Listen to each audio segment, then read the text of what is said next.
بسم اللہ الرحمن الرحیم۔ السلام علیکم۔ رسول اللہ صلی اللہ علیہ وسلم کی میراث کا مسئلہ، باغ فدق۔ سوال: باغ فدق کے مسئلے پر آپ کی تحقیق کیا ہے؟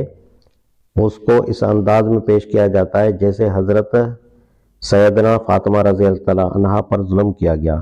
کیا آن حضور صلی اللہ علیہ وسلم کی میراث میں سے حضرت فاطمہ رضی اللہ عنہا کا حق نہ دینا خلیفہ اول و دوم کے لیے درست تھا؟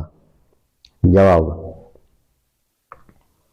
باغ فدق کے مسئلے پر بحث کرنے سے پہلے یہ دیکھنا چاہیے کہ آیا سرکار رسالت مآب صلی اللہ علیہ وسلم کے پاس وفات کے وقت کوئی ذاتی جائیداد تھی بھی کہ اس میں سے میراث جاری ہوتی؟ یہ بات سب کو معلوم ہے کہ نبوت کے منصب پر سرفراز ہونے کے بعد حضور صلی اللہ علیہ وسلم کا تمام وقت دعوت حق کے کام پر صرف ہونے لگا تھا اور کاروبار تجارت بند ہو چکا تھا۔ مکہ معظمہ میں جب تک قیام رہا اس اثاثے پر گزر بسر ہوتی رہی جو آپ صلی اللہ علیہ وسلم اور حضرت خدیجہ رضی اللہ عنہا کے پاس پہلے کا بچا بچایا موجود تھا۔ ہجرت فرمائی تو گویا دامن جھاڑ کر اٹھ کھڑے ہوئے اور مدینہ طیبہ پہنچ کر آپ بالکل بے سر و سامان تھے۔ ابتدائی زمانہ انتہائی حسرت اور تنگ دستی کے ساتھ گزرا۔ پھر جب غزوات کا سلسلہ شروع ہوا تو اللہ تعالیٰ نے اموال غنیمت میں سے 5واں حصہ نکالنے کا حکم دیا اور رسول اللہ صلی اللہ علیہ وسلم کو یہ حق عطا فرمایا کہ جس قدر مناسب سمجھیں اور ضرورت محسوس فرمائیں اپنی ذات پر اور اپنے قرابت داروں کی حاجات پر صرف کرنے کے لیے اس حصے میں سے لے لیا کریں۔ باقی اللہ تعالیٰ کے کام میں اور یتامہ، مساکین اور مسافروں کی خبر گیری میں صرف فرمائیں۔ اور تمہیں معلوم ہو کہ جو کچھ مال غنیمت تم نے حاصل کیا ہے اس کا 5واں حصہ اللہ اور اس کے رسول صلی اللہ علیہ وسلم اور رشتہ داروں اور یتیموں اور مسکینوں اور مسافروں کے لیے ہے۔ سورۃ الانفال آیت 41۔ یہ پہلا ذریعہ معاش تھا جو آپ صلی اللہ علیہ وسلم کو عطا کیا گیا۔ اس کے بعد ہجرت کے چوتھے سال اللہ تعالیٰ نے مدینہ کے یہودی قبیلے بنی نصیر پر آپ صلی اللہ علیہ وسلم کو فتح عطا فرمائی اور وہ اپنی جائیدادیں چھوڑ کر شہر سے چلے گئے۔ اس وقت یہ آیت نازل ہوئی: اور جو کچھ دلوایا اللہ نے ان سے اپنے رسول کو نہیں دوڑائے اس پر تم نے گھوڑے اور اونٹ، مگر اللہ مسلط کر دیتا ہے اپنے رسولوں کو جس پر چاہتا اور اللہ ہر چیز پر قدرت رکھتا ہے۔ جو کچھ دلوائے اللہ اس طریقے پر اپنے رسول کو بستیوں کے لوگوں سے تو وہ اللہ کے لیے ہے اور رسول کے لیے اور قرابت داروں اور یتامہ اور مسافروں کے لیے، تاکہ یہ مال تمہارے دولت مندوں کے درمیان نہ گردش کرتا رہے۔ الحشر آیت نمبر 6-7۔ اس آیت کی روح سے اللہ تعالیٰ نے ان تمام اموال، جائیدادوں اور علاقوں کو جو براہ راست جنگی کارروائی کے ذریعے سے فتح نہ ہوئے ہوں بلکہ اسلامی حکومت کے رعب اور دبدبے سے مسخر ہو جائیں، غنیمت سے الگ کر کے حکومت کی ملکیت قرار دے دیا اور رسول اللہ صلی اللہ علیہ وسلم کو یہ حق عطا فرمایا کہ وہ اپنی اور اپنے قرابت داروں کی ضروریات کے لیے اس سرکاری مال میں سے جس قدر مناسب سمجھیں لے لیں۔ ان احکام کے مطابق حضور صلی اللہ علیہ وسلم نے مدینہ طیبہ میں بنی نصیر کے چھوڑے ہوئے باغوں میں سے چند نخلستان، خیبر میں سے کچھ اراضی اور فدق میں سے کچھ اراضی اپنے لیے مخصوص کر لی تھی۔ اس جائیداد کی آمدنی سے حضور صلی اللہ علیہ وسلم اپنی اور اپنے اہل و عیال کی ضروریات پوری کرتے تھے، اپنے قرابت داروں کی مدد فرماتے تھے اور جو کچھ بچتا تھا اسے اللہ تعالیٰ کی راہ میں صرف فرما دیتے تھے۔ غور کیا جائے تو صاف سمجھ میں آتا ہے کہ ان دونوں ذرائع غنیمت اور فے سے جو کچھ حضور صلی اللہ علیہ وسلم کو عطا کیا گیا اس کی نوعیت یہ نہیں تھی کہ آپ صلی اللہ علیہ وسلم اپنے ذاتی کاروبار سے کوئی جائیداد پیدا کی ہو اور وہ آپ صلی اللہ علیہ وسلم کے بعد بھی آپ صلی اللہ علیہ وسلم کی ملک رہے اور آپ صلی اللہ علیہ وسلم کے وارثوں میں تقسیم ہو، بلکہ اس کی نوعیت یہ تھی کہ آپ صلی اللہ علیہ وسلم اسلامی حکومت کے سربراہ کی حیثیت سے اپنا سارا وقت سرکاری کام پر صرف فرماتے تھے اور اپنا کوئی ذاتی ذریعہ معاش نہیں رکھتے تھے۔ اسی لیے آپ صلی اللہ علیہ وسلم کو یہ حق عطا فرمایا گیا کہ حکومت کی املاک میں سے اتنی جائیداد اپنے تصرف میں رکھیں جس سے آپ صلی اللہ علیہ وسلم کی ضروریات پوری ہو سکیں۔ ظاہر ہے کہ اللہ کے رسول صلی اللہ علیہ وسلم نے نبوت کا یہ کار عظیم اپنے لیے جائیدادیں اور جاگیریں پیدا کرنے کے لیے تو نہیں کیا تھا، یہ تو ایک خدمت تھی جو خالص اللہ کے لیے آپ صلی اللہ علیہ وسلم انجام دے رہے تھے، اور اس کا اجر اللہ کے ہی ذمہ تھا۔ ریاست کے مال میں آپ صلی اللہ علیہ وسلم کا حصہ بس اتنا تھا کہ آپ صلی اللہ علیہ وسلم اپنے نفس کے اور اپنے اہل و عیال اور حاجت مند قرابت داروں کے حقوق ادا کر سکیں۔ یہ حصہ آپ صلی اللہ علیہ وسلم کی حیات طیبہ تک ہی باقی رہ سکتا تھا۔ آپ صلی اللہ علیہ وسلم کی وفات کے بعد اس کو ذاتی املاک کی طرح وارثوں میں تقسیم کرنے کی کوئی وجہ نہیں تھی۔ اس بات کو حضور صلی اللہ علیہ وسلم نے خود اپنی زندگی میں صاف کر دیا تھا، میرے وارث کوئی دینار و درہم آپس میں تقسیم نہ کریں۔ میں نے جو کچھ چھوڑا ہے، میری بیویوں کا نفقہ اور میرے عامل کا حق الخدمت ادا کرنے کے بعد وہ سب صدقہ ہے۔ بخاری مسلم۔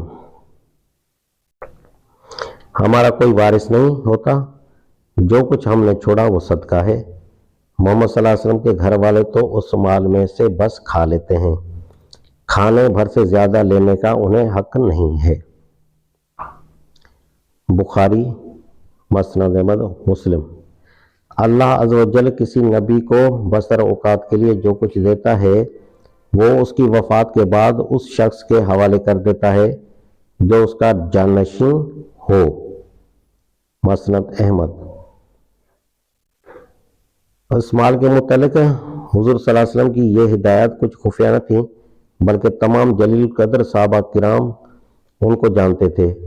حضرت ابو بکر صدیق اور حضرت عمر ہی تنہا ان کے راوی نہیں ہیں، حضرت علی، حضرت عباس، حضرت عبد الرحمن بن عوف، حضرت سعد بن ابی وقاص، حضرت طلحہ اور حضرت زبیر، حضرت عثمان، حضرت ابو ہریرہ اور تمام ازواج مطہرات کی یہ شہادت نہایت مستند روایت سے ہم تک پہنچی ہے کہ حضور صلی اللہ علیہ وسلم نے اپنے ترکے کی یہی نوعیت بیان فرمائی تھی۔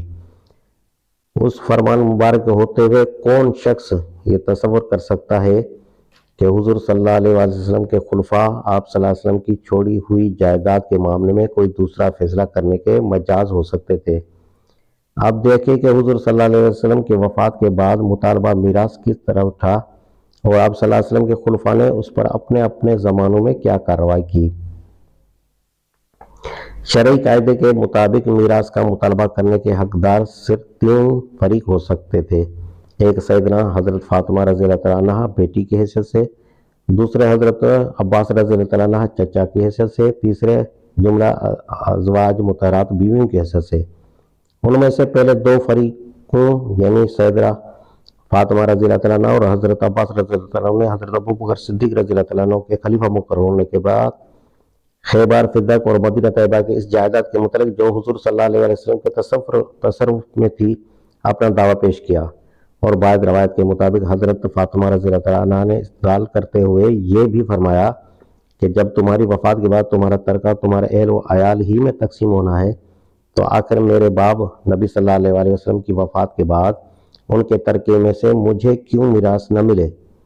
اس کے جواب میں حضرت ابو بکر رضی اللہ تعالیٰ عنہ نے جو کچھ فرمایا وہ یہ تھا۔ رسول صلی اللہ علیہ وسلم نے فرمایا ہے کہ ہماری وراثت جاری نہیں ہوتی، جو کچھ ہم نے چھوڑا ہے وہ صدقہ ہے۔ پھر حضرت ابو بکر رضی اللہ تعالیٰ عنہ نے کہا کہ میں کوئی ایسا کام نہ رہنے دوں گا جو رسول اللہ صلی اللہ علیہ وسلم کرتے تھے اور میں وہ نہ کروں، کیونکہ مجھے ڈر ہے کہ اگر میں نے آپ صلی اللہ علیہ وسلم کے اوامر میں سے کسی کو بھی چھوڑ دیا تو گمراہ ہو جاؤں گا۔ بخاری۔ مگر میں ان سب لوگوں کی عیالداری کروں گا جن کی عیالداری حضور صلی اللہ علیہ وسلم کرتے تھے، اور ان سب لوگوں پر خرچ کروں گا جن پر حضور صلی اللہ علیہ وسلم خرچ کیا کرتے تھے۔ مسند احمد۔ خدا کی قسم میرے لیے اپنے رشتہ داروں سے صلہ رحمی کرنے کی بنسبت رسول اللہ صلی اللہ علیہ وسلم کے رشتہ داروں سے صلہ رحمی کرنا زیادہ محبوب ہے۔ بخاری۔ جناب سیدہ اور حضرت عباس رضی اللہ عنہ سے حضرت ابو بکر رضی اللہ عنہ کی اس گفتگو کے متعلق جتنی مستند روایات ہم تک پہنچی ہیں ان میں کسی میں بھی یہ بات کہیں اشارتاً یا کنایتاً بھی مذکور نہیں ہے کہ جناب سیدہ رضی اللہ عنہ یا حضرت عباس رضی اللہ عنہ نے حضرت ابو بکر صدیق رضی اللہ عنہ کی بات سن کر جواب میں فرمایا ہو کہ آپ نبی صلی اللہ علیہ وسلم کی طرف ایک غلط بات منسوب کر رہے ہیں، اور ظاہر بات ہے کہ جب حضور صلی اللہ علیہ وسلم کی طرف اس فرمان کی نسبت صحیح تھی تو پھر خلیفہ رسول کے لیے واجب العمل قانون اور اس کے سوا اور کوئی نہ ہو سکتا تھا جو رسول اللہ پاک صلی اللہ علیہ وسلم سے ثابت تھا۔ آخر اس فرمان کی زد جناب حضرت سیدہ اور حضرت عباس ہی کے مفاد پر تو نہ پڑتی تھی، خود خلیفہ کی اپنی صاحبزادی حضرت عائشہ رضی اللہ تعالیٰ عنہ کا مفاد بھی اس کی لپیٹ میں آ جاتا تھا، کیونکہ وہ بھی اس کی بنا پر اپنے شوہر کی میراث سے محروم ہوتی تھیں۔ خلیفہ برحق نے آخر انہی کو اس قانون سے کب مستثنیٰ کیا؟ اب رہ گیا تیسرا فریق یعنی ازواج مطہرات کا گروہ، تو اس نے بھی ارادہ کیا حضرت عثمان رضی اللہ عنہ کو اپنا نمائندہ بنا کر حضرت ابوبکر صدیق رضی اللہ تعالیٰ عنہ کے پاس بھیجے اور حضور صلی اللہ علیہ وسلم کے ترکے میں سے اپنے 8ویں حصے کا مطالبہ کرے، مگر حضرت عائشہ رضی اللہ تعالیٰ عنہ نے اس کی مخالفت کی اور تمام ازواج مطہرات کو خطاب کر کے فرمایا کہ آپ رسول اللہ صلی اللہ علیہ وسلم سے نہیں ڈرتی؟ کیا آپ کو معلوم نہیں کہ رسول اللہ صلی اللہ علیہ وسلم اپنے متعلق فرمایا کرتے تھے کہ ہماری وراثت جاری نہیں ہوتی، جو کچھ ہم نے چھوڑا ہے وہ صدقہ ہے، محمد صلی اللہ علیہ وسلم کے اہل و عیال تو بس اس مال میں سے کھا سکتے ہیں۔ حضرت عائشہ کی یہ بات سن کر سب ازواج مطہرات اپنے دعویٰ سے دستبردار ہو گئیں۔ ایک بات اس سلسلے میں یہ کہی جاتی ہے کہ فدہ کے متعلق نبی صلی اللہ علیہ وسلم نے اپنی زندگی میں یہ فیصلہ کر دیا تھا کہ وہ حضرت فاطمہ رضی اللہ تعالیٰ عنہا کو دیا جائے گا۔ جب سیدہ نے حضرت ابوبکر سے خاص طور پر اسی کا مطالبہ کیا تھا اور شہادت میں حضرت علی رضی اللہ تعالیٰ عنہ اور ایمن کو پیش کیا تھا، لیکن حضرت ابوبکر نے ان کی شہادت قبول نہ کی اور فدہ کی جائیداد ان کے حوالے کرنے سے انکار کر دیا۔ مگر یہ قصہ حدیث کی مستند روایت میں سے کسی میں بھی مذکور نہیں ہے، البتہ بلازری اور ابن سعید نے اسے نقل کیا ہے اور ان کے بیان میں بھی کافی اختلاف ہے۔ ابن سعید کی روایت ہے کہ حضرت فاطمہ رضی اللہ تعالیٰ عنہ نے یہ بات خود رسول اللہ صلی اللہ علیہ وسلم سے نہیں سنی تھی بلکہ ایمن سے سنی تھی اور انہی کو شہادت میں پیش کر دیا۔ بخلاف اس کے بلازری کی روایت یہ ہے کہ جناب سیدہ رضی اللہ تعالیٰ عنہ نے خود یہ دعویٰ کیا تھا کہ میرے والد نے مجھے فدق دیا ہے۔ پھر ایک روایت کی روح سے انہوں نے حضرت علی رضی اللہ تعالیٰ عنہ اور ایمن کو شہادت میں پیش کیا اور دوسری روایت کی روح سے ایمن اور ربا نبی صلی اللہ علیہ وسلم کے آزاد کردہ غلام کو۔ یہ تو ہے اس قصے کی حیثیت باعتبار روایت۔ اب قانونی حیثیت دیکھیں تو حضور صلی اللہ علیہ وسلم کا یہ فعل یا تو ہبہ ہو سکتا تھا یا وصیت۔ اگر کہا جائے کہ ہبہ ہے تو وہ اسی صورت میں ہو سکتا تھا کہ جب حضور صلی اللہ علیہ وسلم اپنی زندگی میں فدہ کے قبضہ حضرت فاطمہ رضی اللہ تعالیٰ عنہ کو دے دیا ہوتا، ورنہ میں زبان سے کسی چیز کو کسی کے لیے نامزد کر دینا اور یہ نیت کرنا کہ وہ چیز مالک کے مرنے کے بعد موتا لئے کو ملے گی، ہبہ نہیں بلکہ وصیت ہے۔ اب اگر یہ کہا جائے کہ یہ وصیت تھی تو قرآن مجید میں میراث کا قانون نازل ہو جانے کے بعد حضور صلی اللہ علیہ وسلم کا خود یہ اعلان فرما چکے تھے کہ لا وصیت لا وارث۔ اب ترکے کی تقسیم کے معاملے میں کسی وارث کے حق میں وصیت نہیں کی جا سکتی، پھر یہ کیسے باور کیا جا سکتا ہے کہ حضور صلی اللہ علیہ وسلم نے اپنے ہی اعلان کردہ قانون کے خلاف دوسرے وارثوں کو چھوڑ کر ایک خاص وارث کے حق میں کوئی وصیت فرمائی ہوگی؟ علاوہ برین ہبہ یا وصیت کے سوال کو نظر انداز کر کے صرف اس شہادت ہی کو دیکھا جائے جو اس دعوے کے ثبوت میں پیش کی گئی تو وہ صریحاً قرآنی قانون شہادت کے لحاظ سے ناکافی تھی۔ قرآن مجید کی روح سے یا تو 2 مردوں کی شہادت معتبر ہے یا 1 مرد اور 2 عورتوں کی شہادت۔ جناب سیدہ، اگر یہ قصہ درست مانا جائے صرف 1 عورت یا 1 مرد اور 1 عورت کی گواہی لائی تھی، اس صورت میں قانون کے خلاف فیصلہ کیسے کیا جا سکتا تھا؟ کیا شخصیتوں کو دیکھ کر شہادت کا شرعی نصاب بدل دیا جاتا؟ اس کے بعد یہ مسئلہ حضرت عمر رضی اللہ عنہ کے زمانے میں دوبارہ اٹھا۔ ان کی خلافت پر 2 سال گزر چکے تھے کہ حضرت عباس رضی اللہ عنہ اور حضرت علی رضی اللہ عنہ ان کے سامنے رسول اللہ صلی اللہ علیہ وسلم کے ترک کا مسئلہ پیش کیا اور انہوں نے خیبر فدق کو مستثنیٰ کر کے مدینے والی جائیداد دونوں صاحبوں کی تولیت میں شرط پر دے دی کہ وہ اس کی آمدنی انہی مسار میں صرف کریں گے جن میں حضور صلی اللہ علیہ وسلم اپنی حیات طیبہ میں فرماتے تھے۔ لیکن اس کے بعد حضرت علی رضی اللہ عنہ اور حضرت عباس رضی اللہ عنہ کے درمیان اس جائیداد کے انتظام پر نزاع واقع ہو گئی اور وہ اس قضیے کو لے کر حضرت عمر رضی اللہ عنہ کے پاس پہنچے۔ اس کا نہایت مفصل قصہ مالک بن اوس بن حسان کے حوالے سے تمام معتبر کتب حدیث میں روایت ہوا ہے۔ حضرت مالک کہتے ہیں کہ میں حضرت عمر رضی اللہ عنہ کے پاس بیٹھا تھا کہ ان کے حاجم نے آ کر عرض کیا کہ عثمان بن عفان، عبد الرحمن بن عوف، زبیر بن عوام اور سعد بن ابی وقاص حاضری کی اجازت طلب کرتے ہیں۔ حضرت عمر رضی اللہ عنہ نے اجازت دے دی اور وہ تشریف لے آئے۔ اس کی تھوڑی دیر بعد وہ پھر آیا اور اطلاع دی کہ عباس بن عبد المطلب اور علی بن ابی طالب تشریف لائے ہیں اور وہ بھی اجازت کے طالب ہیں۔ حضرت عمر رضی اللہ عنہ کے اجازت دینے پر دونوں صاحب اندر تشریف لے آئے اور سلام کے بعد بیٹھتے ہی حضرت عباس رضی اللہ عنہ نے کہا کہ اے امیر المومنین، میرے اور اس کے اپنے بھتیجے حضرت علی رضی اللہ عنہ کی طرف اشارہ کرتے ہوئے فرمایا، مقدمے کا فیصلہ فرما دیجئے۔ اس کے ساتھ چچا نے بھتیجے کے حق میں کچھ سخت سست الفاظ بھی استعمال کیے۔ دوسرے حاضرین نے کہا کہ واقعی امیر المومنین، ان کا قضیہ بہت طول کھینچ گیا ہے، آپ انہیں اس جھگڑے سے نجات دلائے۔ حضرت عمر رضی اللہ عنہ نے کہا کہ ٹھہریے، میں آپ صاحبوں کو اس خدا کا واسطہ دے کر پوچھتا ہوں جس کے حکم سے زمین و آسمان قائم ہیں۔ کیا آپ جانتے ہیں کہ رسول اللہ صلی اللہ علیہ وسلم نے فرمایا تھا کہ ہماری وراثت جاری نہیں ہوتی، جو کچھ ہم نے چھوڑا وہ صدقہ ہے؟ چاروں صحابوں نے کہا کہ حضور صلی اللہ علیہ وسلم نے ایسا ہی فرمایا تھا۔ پھر حضرت عمر رضی اللہ عنہ نے حضرت علی رضی اللہ عنہ اور حضرت عباس رضی اللہ عنہ کو اسی طرح اللہ کا واسطہ دے کر پوچھا، کیا آپ دونوں صاحب جانتے ہیں کہ حضور صلی اللہ علیہ وسلم نے ایسا اور ایسا فرمایا تھا؟ دونوں نے جواب دیا، جی ہاں، واقعی حضور صلی اللہ علیہ وسلم نے یہ فرمایا تھا۔ حضرت عمر رضی اللہ عنہ نے کہا کہ اچھا، اب میں آپ لوگوں کو اس معاملے کی حقیقت بتاتا ہوں۔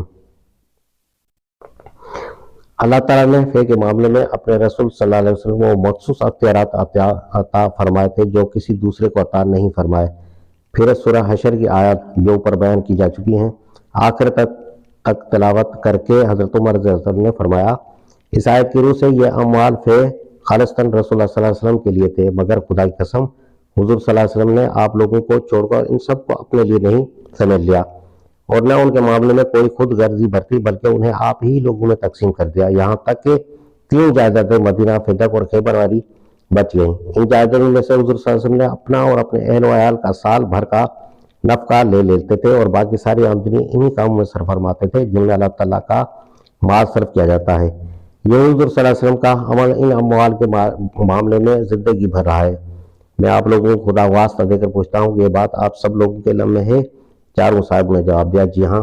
پھر حضرت عباس رضی اللہ عنہ نے اور حضرت علی رضی اللہ عنہ سے مخاطب ہو کر کہا، میں آپ دونوں کو بھی خدا کا واسطہ دے کر پوچھتا ہوں، آپ یہ بات جانتے ہیں؟ انہوں نے جواب دیا، جی ہاں، ہم جانتے ہیں۔ اس کے بعد حضرت عمر رضی اللہ عنہ نے کہا کہ پھر اللہ تعالیٰ نے اپنے نبی صلی اللہ علیہ وسلم کو اٹھا لیا اور ابو بکر نے یہ کہہ کر کہ اب میں رسول اللہ صلی اللہ علیہ وسلم کا ولی ہوں، ان اموال کو اپنے ہاتھ میں لے لیا اور ان کے معاملے میں اسی طریقے سے عمل کیا جس طرح رسول صلی اللہ علیہ وسلم کرتے تھے۔ اللہ تعالیٰ جانتا ہے کہ اس میں ابو بکر بالکل سچے تھے اور ٹھیک حق کے تابع تھے۔ پھر اللہ تعالیٰ نے حضرت ابو بکر رضی اللہ عنہ کو بھی اٹھا لیا اور میں ان کا ولی ہوا۔ میں نے اپنی عمارت کے پہلے 2 سال تک اموال کو اپنے ہاتھ میں لے کر اسی طرح عمل کیا جس طرح رسول اللہ صلی اللہ علیہ وسلم اور ابو بکر رضی اللہ عنہ کرتے تھے۔ اللہ تعالیٰ جانتا ہے کہ میں بھی اسی میں سچا اور تابع حق تھا۔ پھر حضرت علی رضی اللہ عنہ اور حضرت عباس رضی اللہ عنہ سے مخاطب ہو کر فرمایا، آپ دونوں صاحب میرے پاس آئے اور آپ نے مجھ سے اس جائیداد کے معاملے میں گفتگو کی۔ اس وقت آپ دونوں کے درمیان اتفاق تھا۔